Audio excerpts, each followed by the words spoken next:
Hey, where are you right now? I've been sleeping at home. There's no sign of my husband at our home where I am now. He's lying to me. Let's go back to when I was pregnant with our first child. My name is Ashley. I was finally expecting our first child in our second year of marriage. Just 1 month to go until my due date. I'm 9 months pregnant. While I'm excited about the birth, I can easily imagine the confusion of going through childbirth and child rearing for the first time. I had planned to go back to my parents' house this weekend to have them help me out for a while. I mentioned the idea of going back home to my husband during the stable period of my pregnancy, but I thought he had probably forgotten, so I brought it up again today. While I was relaxing and watching TV, my husband casually mentioned, "Heading back to your parents?" "Oh yeah, you mentioned that. If you're going, just go. I can handle things here just fine without you."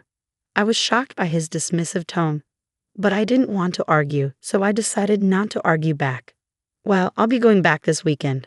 Our baby is due next month, and I plan to stay there for a month or two after giving birth. So I'll probably be back in about 3 months. Please make sure the baby's room is clean and ready." Okay. I would have done it anyway. "Oh, and I can't see you off this weekend because I have to work." "Oh, all right." I had hoped he would at least come with me to the station, but that hope faded fast. I knew he was always busy with work, even on weekends. But I wish he would think about how hard it will be for me, heavily pregnant and with lots of luggage, to manage on the train. I understand he's busy, but I do feel lonely sometimes. I don't want our soon-to-be-born baby to feel lonely either. Plus, I'm worried about whether we can raise our child together like this. When did he become so distant? With these mixed feelings, I started packing. Since I still had time before going to my parents' house, I decided to send most of my luggage through a delivery service. I had already cleaned the house from top to bottom when I started my maternity leave early. They say pregnant women have a nesting instinct. I had set up a crib and prepared a space for the baby, excited to start our new life as a family of 3. When I returned after 2.5 months, I found that my husband was being really messy despite my efforts to clean up before leaving. Maybe I cleaned too early, but still he seemed to have forgotten how to live in a tidy home. He'd leave half-empty drink bottles lying around and ignore the cardboard boxes from his online shopping. I realized that I'd never seen him cook or clean since we got married. Even though I kept trying to tidy up, things only got messier, and I started worrying about the state of the house while I was away. But with the baby coming soon, I had to focus on preparing for childbirth. The weekend came quickly, and I went to my parents' home. Meanwhile, my husband didn't even see me off to work. While I relaxed at my parents' place, I stayed in touch with him through emails every day and called him about every 3 days. But gradually, he started ignoring my calls more often. When I managed to get through to him, I noticed he'd been avoiding my calls lately. I asked, "You've been hard to reach lately, are you busy?" But his answers were vague, like sort of or not really. Then I asked him nervously, "You're not cheating on me, are you?" I've heard some men do that when their wives are pregnant. He sounded annoyed and denied it, saying, "No, why would I do that?" It's frustrating to be accused. Feeling uneasy, I quickly apologized. Having these worries while carrying our precious baby wasn't good for my mental health. I needed to trust my husband, I decided. A few weeks later, I started having labor pains. As I prepared to go to the hospital, I called my husband. I felt embarrassed to show how much pain I was in, but I really wanted him there when our baby was born. I thought surely he'd be touched by the birth of our child. I'm in labor. It usually takes about half a day for the first baby to arrive, so if you leave now, you should make it in time. I really want you here when the baby is born. You can even cut the umbilical cord. When I asked him to come, my husband sighed in annoyance. "What?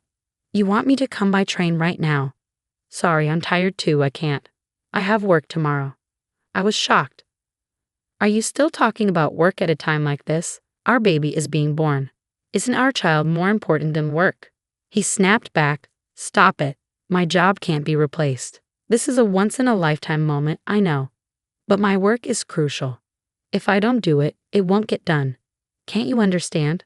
I have to go, I'm busy," and he hung up. I tried to convince him, but he wouldn't listen. As I sobbed through the pain of labor, I wondered why he was so indifferent to our child's birth. From the moment I found out I was pregnant, my child became my priority. But as a father, he seemed so distant, so I faced childbirth alone. The pain lasted a whole day, and the next day, a beautiful baby boy was born. The baby was so tiny, adorable, and dearly loved. After leaving the hospital, my parents doted on him, teaching me all sorts of things about taking care of him. Within a month, I had gotten pretty good at giving him baths. My parents worried about me, though. "Are you sure you're okay with your husband? We can't help but worry about you when we leave." But not wanting to trouble them, I reassured them, saying, "I think I'll manage somehow. My health is improving faster than I thought. I might go back home next week," I told them. "Really, don't overdo it. Let us know if anything happens," they replied. People often say that recovering from childbirth is like recovering from a car accident, but thanks to hormones, I was in good spirits and my body was healing well. I was also getting the hang of taking care of the baby, so I decided to go back home a bit earlier than planned. While I stayed with my parents, my husband hardly reached out, and even when I sent him photos and videos of our son, he didn't seem interested. I figured maybe the feeling of being a parent really kicks in when you're actively involved in raising the baby, and perhaps he wouldn't feel like a father until he spent time with our son. That's what I hoped, at least. It kept me going. I decided to surprise my husband by having my parents drop me off at home. I didn't tell him I was coming, but he should have been home since it was his day off. I wondered how he'd react when he saw our baby for the first time. Would our baby like our home? After a few hours' drive, we got home. I held our son while my parents brought in our luggage, and I unlocked the door. But when we walked in, the house was dark and silent. "We're back a bit earlier than expected, but we're home now." "Huh, no one's here. What's that smell?" As we stepped into the living room, a terrible odor hit us. When we turned on the light, we couldn't believe what we saw. The room was a mess, like a garbage dump. Dirty dishes and half-eaten food cluttered the sink. Clothes and trash were strewn all over. And there was even moldy juice sitting out, stinking up the place. The table was covered in stains and grime. The bathroom was also filthy, with black mold in the shower and sink, and the toilet was dirty and smelly. And worst of all, the crib we had prepared for our son was filled with unused cardboard boxes and trash bags. I had asked them to keep the house clean for our baby, but this was the opposite, and I was shocked. There's no way we can live in such a dirty house, and I'm especially upset about the crib being ruined. Seriously, what's going on here? There was no way we could raise a baby in a place like this. My parents were furious and searched for my husband, checking every room, but he was nowhere to be found. Where could he be on his day off? Was he working another weekend shift? But we couldn't even confirm if he had been working those shifts before. He wasn't paid extra for weekend work, and his company followed the regular work schedule. I had been suspicious of his disappearing acts on weekends. "Let's try calling him," I suggested. Unable to bear being in the messy room any longer, I ushered my confused parents outside and dialed my husband's number. But he didn't pick up.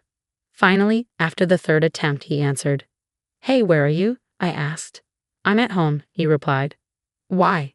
"Just at home," he repeated. We had searched the entire house, but there was no sign of my husband. Could he possibly be buried under all this trash? But we couldn't sense anyone there, and his voice didn't sound like he had just woken up. Then I heard a woman's voice on the phone. I couldn't make out what she was saying, but it was definitely a woman's voice. That's when it hit me. He's cheating on me. I can't believe he'd do this while neglecting our child. The house was a disaster while we were away, and he was cheating on me. I was furious. A father like him isn't needed for our son. I'm done with a husband like this. If he prefers that other woman, then he can have her. How can you live in such a filthy and foul-smelling house? Oh, I understand. Maybe a burglar broke in. I need to call the police. What? But you're at your parents' house, right? What are you saying? Suddenly, my anger boiled over at my husband's evasiveness, and I raised my voice. You're the one lying about being at home, aren't you? Stop pretending. It's completely unacceptable to let the crib turn into a mess. I'm not returning to this house. We're getting a divorce.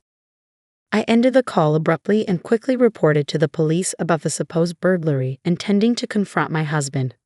I instructed my parents and son to head back to my parents' house and waited for my husband in front of our home. The police arrived before my husband did. I welcomed them into the house as if they were guests, and soon after, I spotted my husband approaching, accompanied by another woman. As my husband came closer, his expression seemed to say, "This is bad." I confronted him, saying, "Hey, you weren't supposed to be back until next month." "But who is she?" The woman next to him glared at me, her arms crossed. "And who are you, for that matter?" she retorted. Despite encountering his mistress, I strangely felt calm. I decided to question the woman. It turned out my husband had been meeting her without revealing he was married. I was so disgusted with him that I didn't know how to react anymore. "Hey, at least let me explain," my husband pleaded, trying to grab my shoulder, but I slapped his hand away, not wanting him to touch me. "Don't touch me. It's disgusting. The police are checking the room right now. I hope you're embarrassed having them see the mess you've made. I'm leaving now. You can explain to the police. Goodbye." Leaving them stunned, I went back to my parents' house, ignoring the numerous calls from my husband. That night, I finally decided to respond. It seemed he had explained the situation to the police, and he returned home looking troubled. It must have been embarrassing for him to see the police struggling in the messy room. But he brought it upon himself. After being rejected by the woman he had been deceiving, all that was left for him was shame and a wrecked house. "Please, I'm sorry. Come back. I've been looking forward to seeing our son," he pleaded. If he truly felt sorry, he should have come to my parents' house at least. Thinking he could apologize over the phone, and everything would be fine shows what kind of person he is. I can't imagine a future with him. Even though you never showed any interest before, you suddenly care? You weren't even there when I gave birth, despite me asking you to come several times, I pointed out. "Well, I thought you knew that I would. I'll clean up the room. I can't do household chores without you. I need you," he pleaded. I could imagine my husband growing more desperate and flustered on the other end of the line as I continued to reject him. "No matter how much you beg, it's not happening. You should have stuck with that woman. If you can't handle housework, have her do it for you," I responded firmly. "But that was just a fling. It was a momentary lapse. You're the only one for me, Ashley," he insisted. "A fling? Weren't you seeing her every time you said you had to work overtime?" I countered. "Well, that's a different..." He trailed off, unable to explain himself. I pressed my husband, who was mumbling incoherently, and he confessed that he had been cheating on me with multiple women from his high school that he had reconnected with at a friend's wedding party. He's a scumbag either way. There's no point in talking, I thought to myself as I listened to him desperately apologizing, his voice close to tears. "I can't believe it. You disgust me. Were you planning to touch our son with those hands?" "Unthinkable," I said, feeling a chill run down my spine. I won't do it again. I'll come to pick you up right now. I want to see you and our son. I'll prove my sincerity. Let's go home together," he pleaded. I couldn't believe what I was hearing from his defiant voice. What was he thinking at this point? "I can't trust you. There's nothing more to talk about. I'll raise our son on my own," I declared firmly. "Ashley, please forgive," he began, but I hung up before I could hear the rest of his words. The sound of the call ending echoed emptily in my ear, and that marked the end of our short marital life. Half a year has passed since then, and I've decided to start working, relying on my parents for support. Once I've saved up enough money, I intend to leave my parents' house and start living on my own with my son. I'm in the midst of divorce negotiations with my husband, mainly for the sake of alimony. Despite his limited experience living alone, my husband is apparently unable to manage household chores, and most of his meals are from dining out, leaving his house in disarray.